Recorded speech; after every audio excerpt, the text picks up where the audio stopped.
Сәлеметсіздер ма?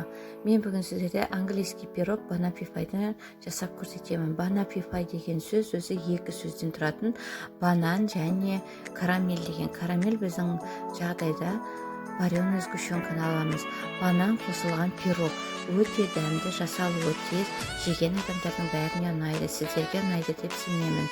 Ол үшін бізге 2 жылтық керек. Жұмыртқаның жылтығы мен белогын айырмастан бұрын жұмыртқаны жуып алыңыздар. Міндетті түрде жуып алу керек.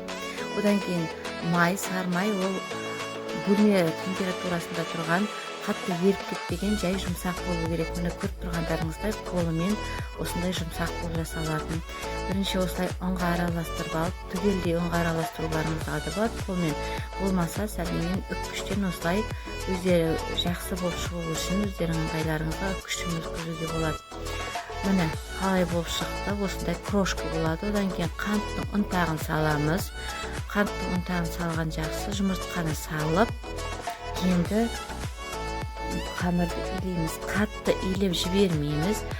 Басын құраймыз. Песочный тесто дейді ғой, сондай шығады. Өте дәмді болып.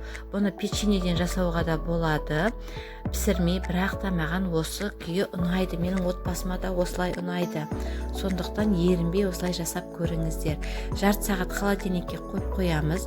Жарты сағаттан кейін алып, сәл басын жайып жібереміз де, осындай етіп ыдысқа жасаймыз. Осындай ыдыс албасаңыздар өздеріңе ыңғайлы.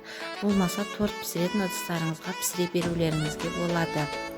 Қатты қалмау керек, биік болмау керек, қатты және қалыңдығы бәр жағында бірдей болып, бас жағының бәрін бірдей етіп аламыз. Міне көріп тұрғандарыңыздай етіп, одан кейін түбін вилкамен осылай тесіп шығамыз. Пісіп жатырғанда ісіп кетпес үшін 25-30 минут духовкада 180 градуста пісіріп аламыз. Пісіргенде қарап отырасыздар, әркімнің өзінің духовкасына байланысты. Сосын вареный сгущенкамызды алып жағып шығамыз. Вареный сгущенканың арзанын алмаңыздар, жақсысын алыңыздар. Үстіне бананды кесіп бір қалыпты қойып шығамыз. Міне көргендеріңіздей бәрін қойып шығамыз. Енді кремін жасаймыз. Кремі сливкимен сахарный пудрадан тұрады. Маған кешіріңіздер, түспей қалыпты.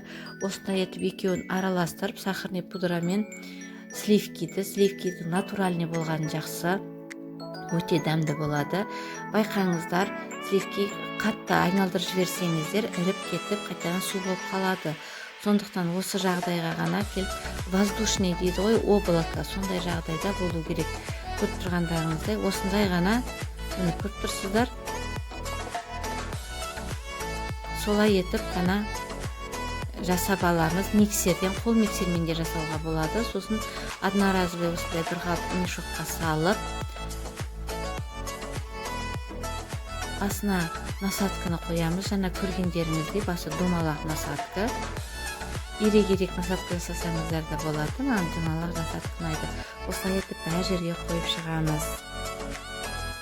Тез жасалынатын пирог жасаңыздар, отбасыларыңызға ұнайды деп сенем, және тез келіп қалатын қонақ кезде жасауға да болады.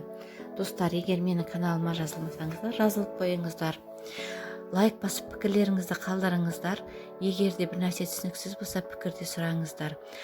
Міне мезгіл осылай етіп